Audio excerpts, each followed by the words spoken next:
Cześć! Dzisiaj chciałabym z Wami porozmawiać na temat błony dziewiczej i wszystkich tych mitów, które narosły wokół tego tematu.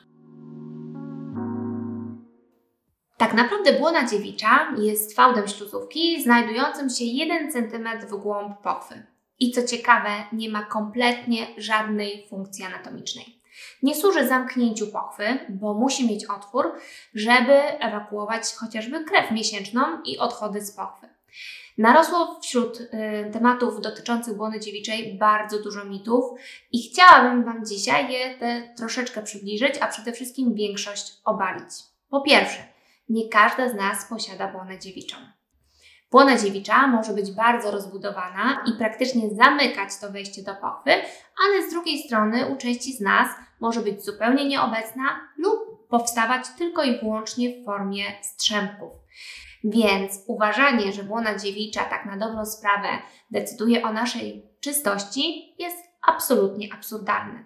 Natomiast pamiętajmy, że w wielu religiach wśród tematów czystości, dziewictwa narosło bardzo dużo niejasności. Natomiast to, czy masz błonę dziewiczą, która będzie boląca lub nieprzyjemna w czasie stosunku lub która da krwawienie w czasie pierwszego zbliżenia seksualnego, nie zależy kompletnie od Ciebie.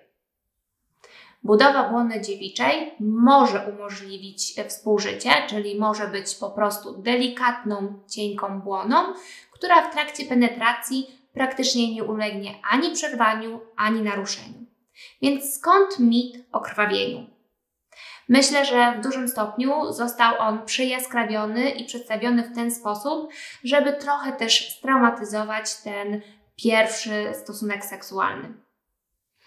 Nie bójcie się, dlatego że jeżeli będziecie odpowiednio przygotowane do pierwszego razu, chociaż dla mnie ta nazwa nie jest tak naprawdę adekwatna, bardziej możemy mówić o inicjacji lub rozpoczęciu współżycia seksualnego, to ten pierwszy raz wcale nie musi być dla Was traumatyczny. Podsumowując, nie każda z nas ma błonę dziewiczą. Część z nas może posiadać błonę dziewiczą, która jest przerośnięta i wtedy jest konieczność jej nacięcia w celu umożliwienia pierwszego stosunku seksualnego. Taki zabieg robimy w gabinecie ginekologicznym w znieczuleniu miejscowym, nacinając w formie takiego krzyżyka błonę dziewiczą i praktycznie po 7 do 10 dni możecie podjąć współżycie seksualne. Ten zabieg praktycznie nie jest bolesny, a jeżeli właśnie dotyk lub ewentualna próba sforsowania wejścia do pochwy jest dla Was bolesna, warto się mu poddać. Nie musicie krwawić w czasie pierwszej inicjacji seksualnej.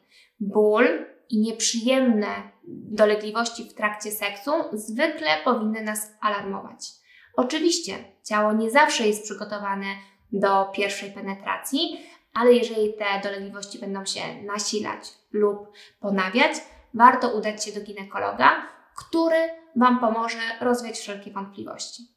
A skoro już mówimy o ginekologu, pamiętajcie, że nie ma czegoś takiego, że ginekolog patrząc lub badając Was jest w stanie stwierdzić, czy jesteście dziewicami lub też nie. Chociaż to słowo nadal nas troszeczkę traumatyzuje.